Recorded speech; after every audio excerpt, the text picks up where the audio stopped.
Olá, povo de Deus, terça-feira, 21 de maio de 2024, oitava semana do tempo comum. A nossa reflexão de hoje é a partir de Tiago 4, de 1 a 10 e Marcos 9, de 30 a 37. Caríssimos, de onde vêm as guerras? De onde vêm as brigas entre vós? Não vem justamente das paixões que estão em conflito dentro de vós? Cobiçais, mas não conseguis ter. Matais e cultivais inveja, mas não conseguis êxito. Brigais e fazeis guerra, mas não conseguis possuir. E a razão está em que não pedis. Pedis sim, mas não recebereis, porque pedis mal. Pois só quereis esbanjar o pedido nos vossos prazeres.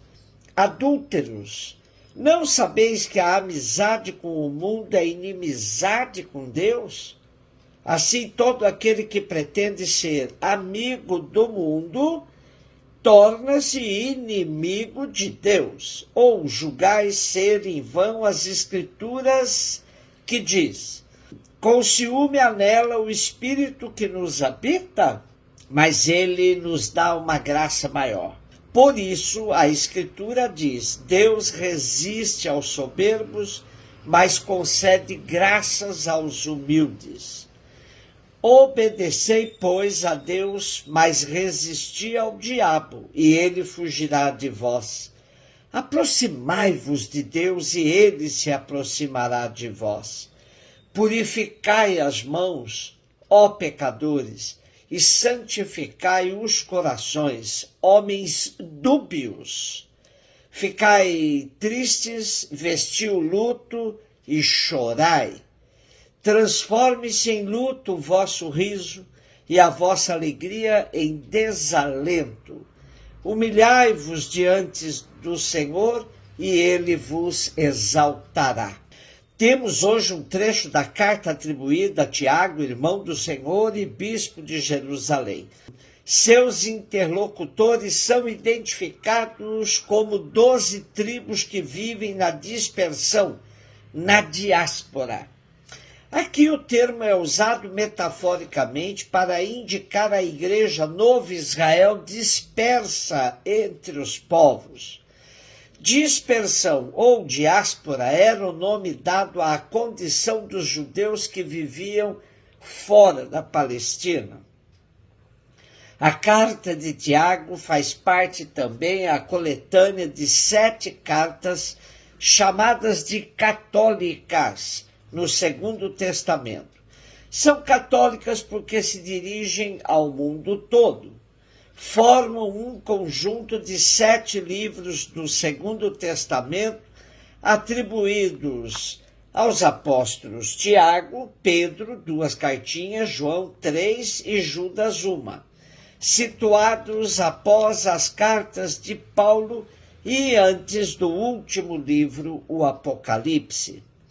A carta de Tiago, para além da introdução, apresenta-se como uma homilia, onde o seu autor oferece normas práticas de vida cristã.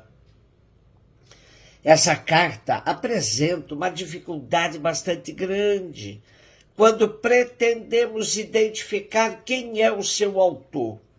A tradição liga a esse Tiago, chamado de irmão do Senhor, que presidiu a igreja de Jerusalém e do qual os evangelhos falam acidentalmente como filho de certa Maria. Teria morrido decapitado em Jerusalém no ano 62, porém o mais certo é dizermos que se trata de um Tiago anônimo, pois esse nome era muito comum na época. Por exemplo, temos o Tiago, filho de Alfeu, Tiago, filho de Zebedeu, irmão de João.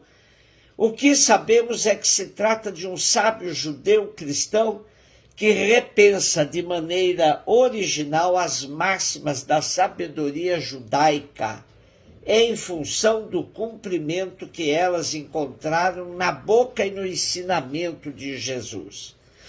Assim como aparece no primeiro capítulo, a referência ao homem bipsique, de duas almas, aqui no texto de hoje temos a mesma afirmação traduzida por homem dúbio.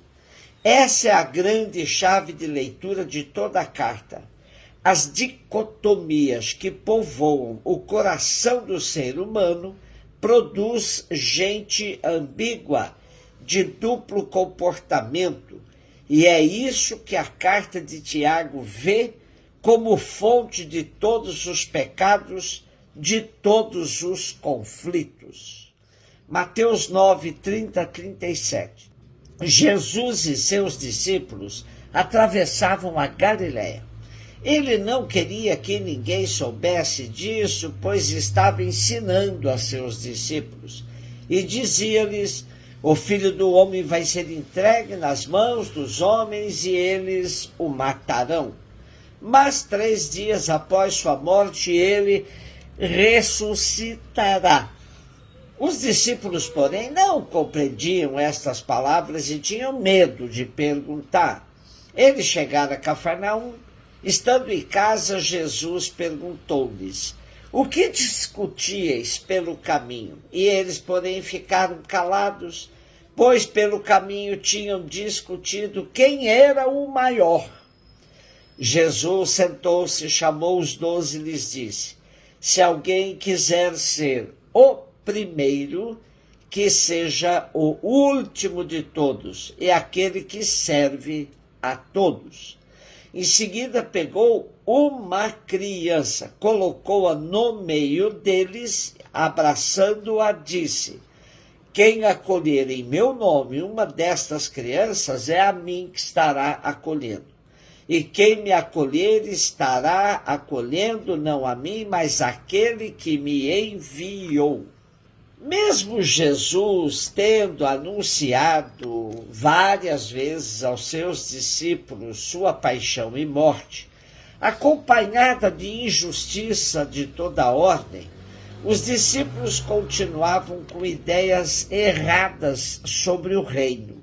O que os discípulos tinham na mente era um reino que aconteceria a qualquer momento, onde a messianidade de Jesus emergeria com força e ele assentaria num trono, comandando tudo. Por isso eles ainda ficavam pensando qual a posição que eles ocupariam quando Jesus fizesse valer seu reino. Mesmo em termos da organização da comunidade, os discípulos discutiam sobre quem deles seria o primeiro nela.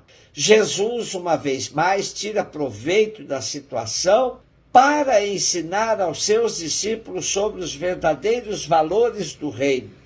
Se alguém quiser ser o primeiro, que seja o último de todos e aquele que serve a todos. Para Jesus, a hierarquia que vale é a do serviço e não a do poder. Até hoje entendemos muito pouco de todo o ensinamento de Jesus. Hoje, como diz o Papa Francisco, vivemos enfermos de um câncer terrível que se chama clericalismo. Os que pertencem à hierarquia da instituição católica vivem lutando por lugares mais altos. Clericalismo equivale a carreirismo. É fácil observar que um carreirista na instituição tem vontade de ser Deus, por isso nunca está satisfeito com o cargo que ocupa. Os padres procuram as melhores paróquias, os bispos as melhores dioceses, os arcebispos almejam o cardinalato, e sendo cardeal, por que não ser papa? A sede de poder é um vírus, e somente o evangelho pode funcionar como antídoto, uma vacina eficaz.